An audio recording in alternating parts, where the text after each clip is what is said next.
Welcome to Tiger Talk. I'm LeVar. I'm your host today. And I'm Bella. I'm the other host. Today's episode is Twitter in the news, blessing or curse.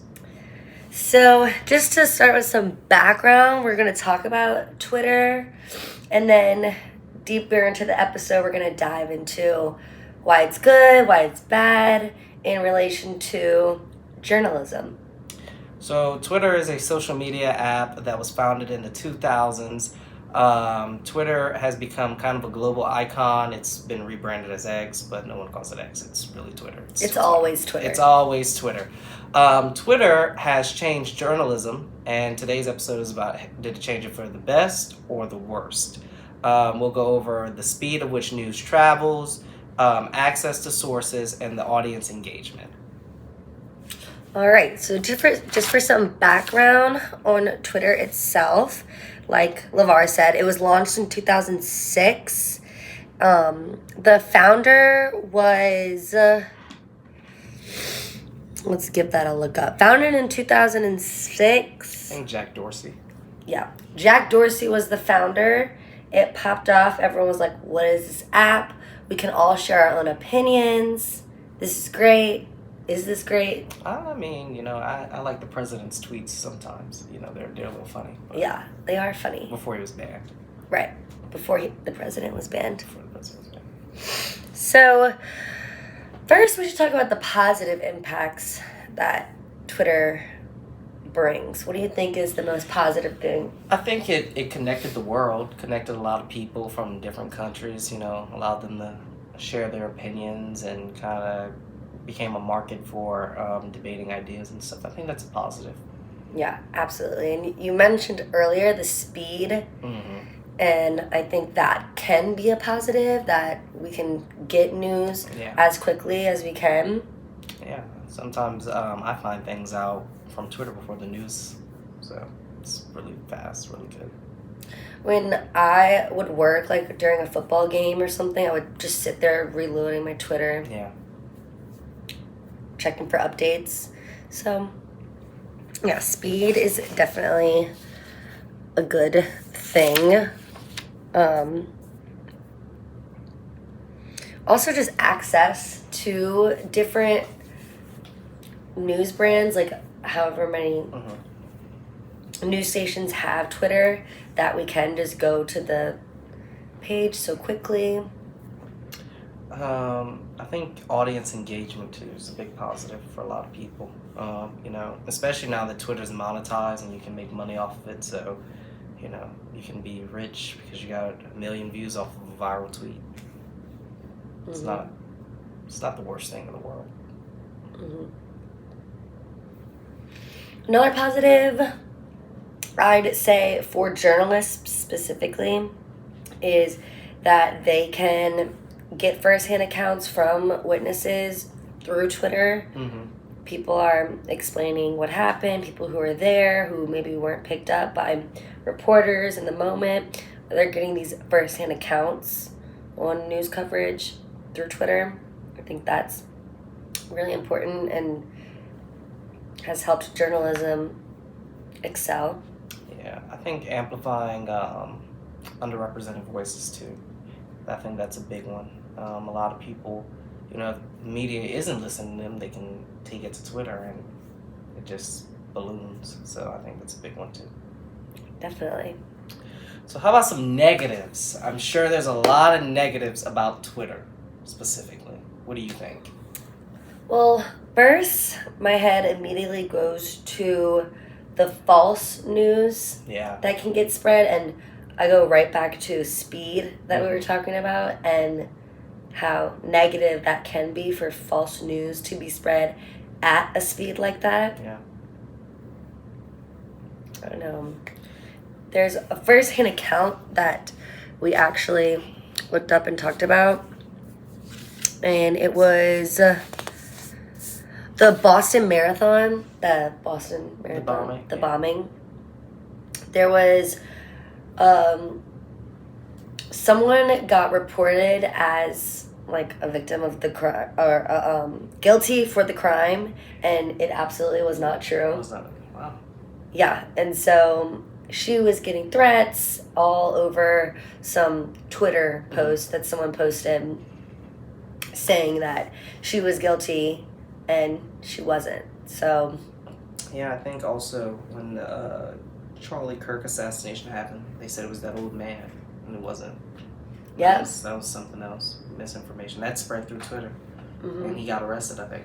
Mm-hmm. There's also been accounts of people or news stations broadcasting false news through Twitter because they thought that it was real and it wasn't. So that's an absolute negative that journalism can be affected by when it comes to Twitter. I think another negative is probably especially in today's age, polarization is really bad. People kind of have certain political views, and then those get amplified on Twitter, and it becomes an echo chamber. And then people just think, well, all these people on Twitter are agreeing with me, so therefore everyone in the real world is agreeing with me, and that's not really true. So I think that's another big issue that journalism faces, and I think for a lot of journalists, sometimes they write their articles on the biases they see on social media when that's not representative of the whole. So I think that's a big issue too. Absolutely. Okay, yeah, and then also like back to speed, I think that a lot of news channels it's like a race, and they're constantly trying to be the first to get the news out, and that can come with inaccurate news, as we talked about. And it's just, we miss that curating of this actual facts that the news really want to give out to the people. Now it's just because of social media platform like Twitter, it's about the race.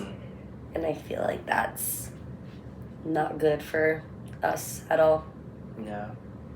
Speaking of not good for us, I think cancel culture got amplified on Twitter really big. I don't know. I never saw cancel culture really big on Facebook and Instagram and like all those other apps, but I do know like on Twitter, cancel culture like took off. Everybody was like digging up people's old tweets they liked, things they reposted, and they were like, well, you need to be canceled because of this. So I think that's another negative effect, is it just didn't allow people to be human. And it just kind of forced, you kind of have to abide by whatever society deems as acceptable at the time, or else you're canceled. So I think that's another negative effect too, and I think a lot of journalists like kind of fell into that trap and amplified a lot of that went on. So Definitely. And let's see, what else do we have to talk about? a lot. Yeah, there's a lot. There's a lot.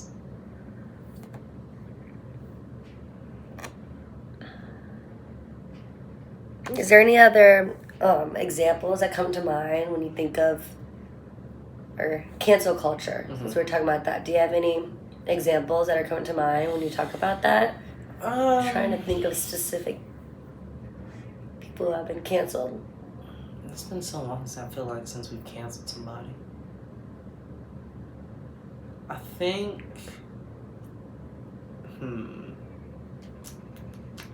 I'll give you a great example. Johnny Depp kind of got canceled.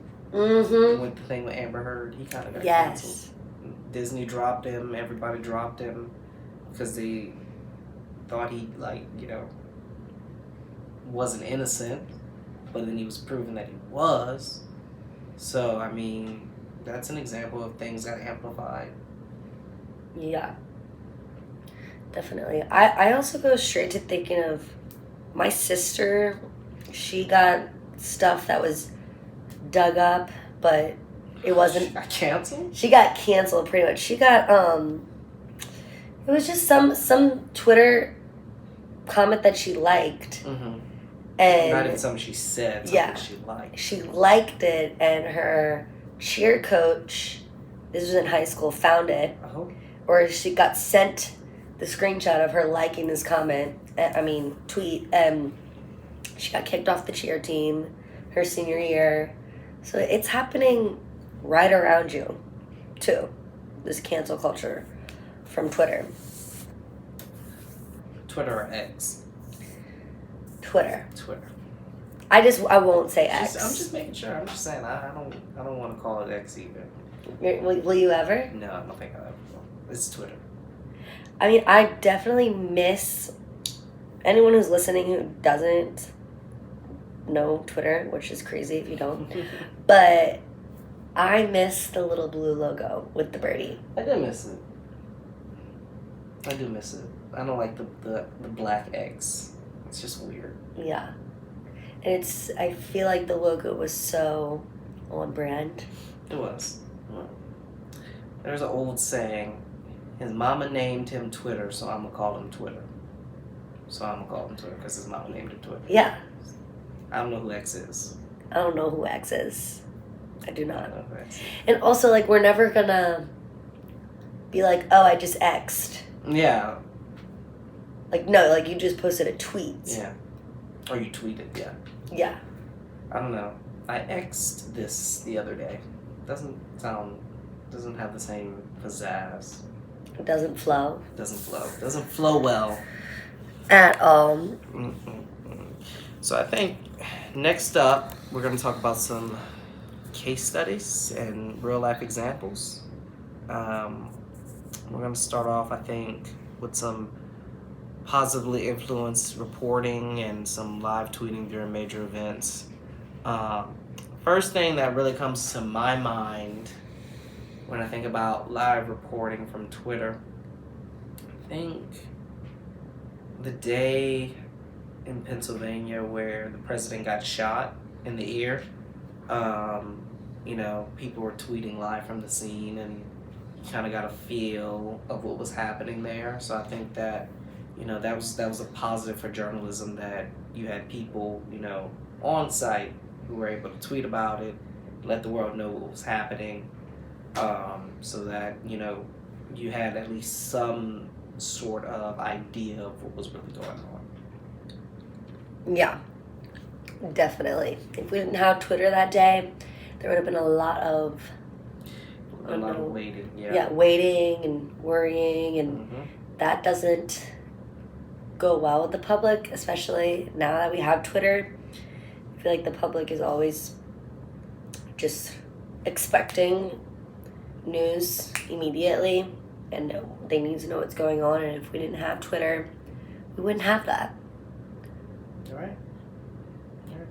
Also, I'm thinking of natural disasters. That's a good one. To be able to know what's going on. Do I need to leave? Do I need to evacuate? Can we stay? What do I need to get? How long? Especially hurricanes in South Louisiana. Yeah, it's a big one. That's a big one. I think those are both good examples of positive reporting. Well, not positive because none of that's positive, but Right. great examples of how Twitter can be used in a positive light. Right. So I think those help really well. Really well. So what about some negatives or some misinformation has spread out there? Well, I'm still thinking of the Boston massacre. That was definitely a negative spread of information that was just not correct information. Then, I don't know, like you said, kind of just opinions are good, but when things can get over opinionated, I think there's a cloud. Yeah, for sure. That can be formed, and it's like we're trying to get information of what's going on in the world, but we're so overcrowded with so-and-so's opinion that it's just overwhelming, I'd say. Yeah, I think that's a big one. Thinking back, because I'm a big sports fan, and there was there was an instance where it was reported on Twitter that this player was going to win, like, it's like the Player of the Season award. And so he invited all his family, all his friends. They traveled to France. And they're all getting word of this through Twitter. tweets. And then they find out there that he didn't win. So he packs up all his stuff, he leaves, throws a whole fit, it was a whole thing. But he thought he had won because Twitter had said, you know, all these journalists on Twitter were like, we're getting leaks that he won, but he didn't win. And so he bought out like a nightclub, flew his family and friends private from like Spain to France, and bought new suits, everything, thought he was going to win it all. And then they were like, nah, you lost. Dang. That's really unfortunate. That is really unfortunate. But it's an example of false reporting and misinterpretations. Right. So I think we should move on to our next segment, which is expert opinions on how to cite media experts on navigating Twitter responsibly. So let's see. I'm going to phone in here. Let's see. So there's been people who have been trying to explore ways to make this Twitter platform that we have more useful and more credible to journalism today. So yeah, I mean, some of the key strategies we have here is engage, don't just broadcast. You know, always follow up on your sources. Something else is using strategic hashtags to join conversations, but don't overdo it. Just making sure that you're getting the best content and making sure that you're in the best space. And then, you know, we have visuals matter. Make sure you're using high quality images, videos, and graphics to make your tweets stand out. And then last, and I'm sure this is the most important one, be authentic. Avoid robotic posting, reporting, be a real person, offer opinions, and credit sources in everything that you do. So I think those are great tips. Definitely. Great tips on building credibility. So just something that's coming to my mind that maybe we could chat about is AI. Yeah. And Twitter. It's a big one. And yeah. Right. And how we're already like worried about false reports, and now we have to take into account looking forward AI and how people are putting out these realistic images, realistic posts, videos, songs. And what's your take on AI?